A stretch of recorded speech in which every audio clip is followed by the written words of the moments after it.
हमारे देश में और वैसे तो पूरी दुनिया में ही एक शब्द का इस्तेमाल होता है और वो है टैक्स टेररिज्म, यानी टैक्स का आतंकवाद, जिसे आप इस सिंपल से गणित से समझ सकते हैं। हमारे देश में जब कोई व्यक्ति गाड़ी खरीदने के लिए बाजार में जाता है तो उसे एक नहीं बल्कि तीन तीन तरह के टैक्स देने पड़ते हैं। अगर किसी व्यक्ति ने 10.5 लाख रुपए की गाड़ी खरीदी तो उसे गाड़ी पर 28% जीएसटी के रूप में 2,97,000 रुपए, 17% रोड सेस के रूप में 1,80,000 रुपए और फिर टैक्स कलेक्शन एट सोर्स के रूप में 15,000 रुपए देने होते हैं। और इस तरह कोई भी व्यक्ति 10.5 लाख रुपए की गाड़ी पर सरकार को लगभग 4.5 लाख रुपए का टैक्स देकर उसे 15 लाख रुपए में खरीदता है। यानी जिस गाड़ी की कीमत 10.5 लाख रुपए है वो असल में आपको, जिसे हम ऑन रोड प्राइस कहते हैं, वो लगभग 15 लाख रुपए में आपको पड़ती है, क्योंकि टैक्स इतने हैं उसके ऊपर।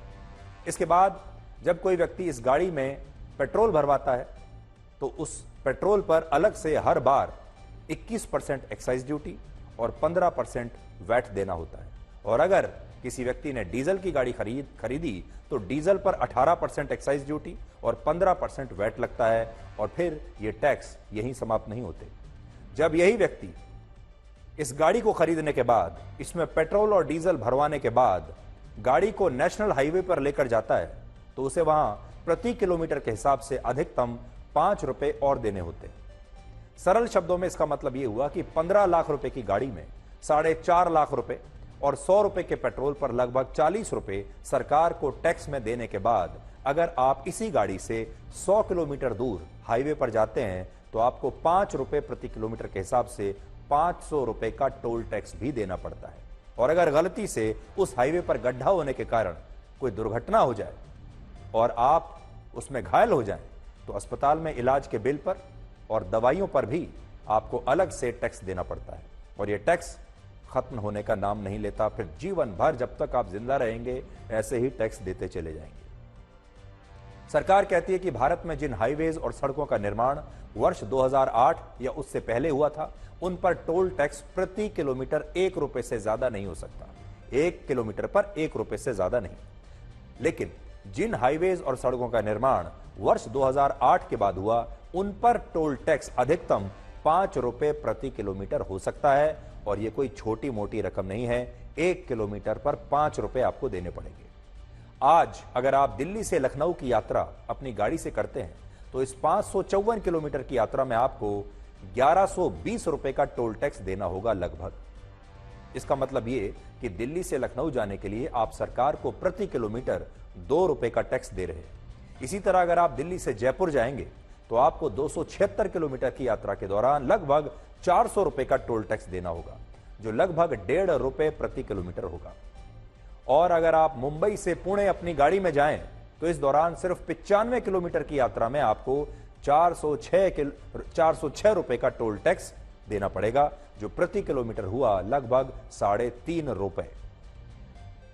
अब जब आप ये सोचिए कि जब आप इनकम टैक्स दे रहे हैं, रोड सेस दे रहे हैं, गाड़ी खरीदने पर 28% जीएसटी दे रहे हैं, पेट्रोल पर एक्साइज ड्यूटी और वैट दे रहे हैं, उसके बाद इनकम टैक्स भी दे रहे हैं।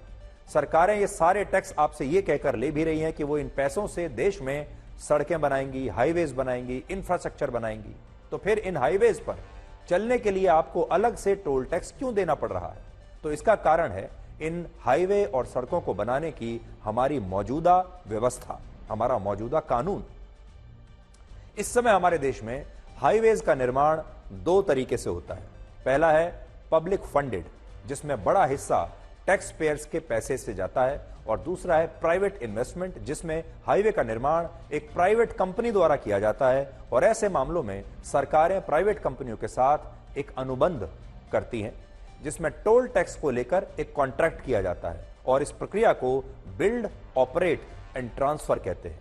इसमें एक प्राइवेट कंपनी पहले अपने खर्चे से हाईवे का निर्माण करती है, अपना पैसा लगाकर, फिर टोल टैक्स वसूलने से अपनी लागत को वसूल करती है टोल टैक्स के जरिए। और जब यह कॉन्ट्रैक्ट खत्म हो जाता है और जब ये कॉन्ट्रैक्टर या ये प्राइवेट कंपनी अपनी लागत वसूल चुकी होती है, अपना प्रॉफिट भी ले चुकी होती है, तो फिर वो उस हाईवे को सरकार को वापस सौंप देती है।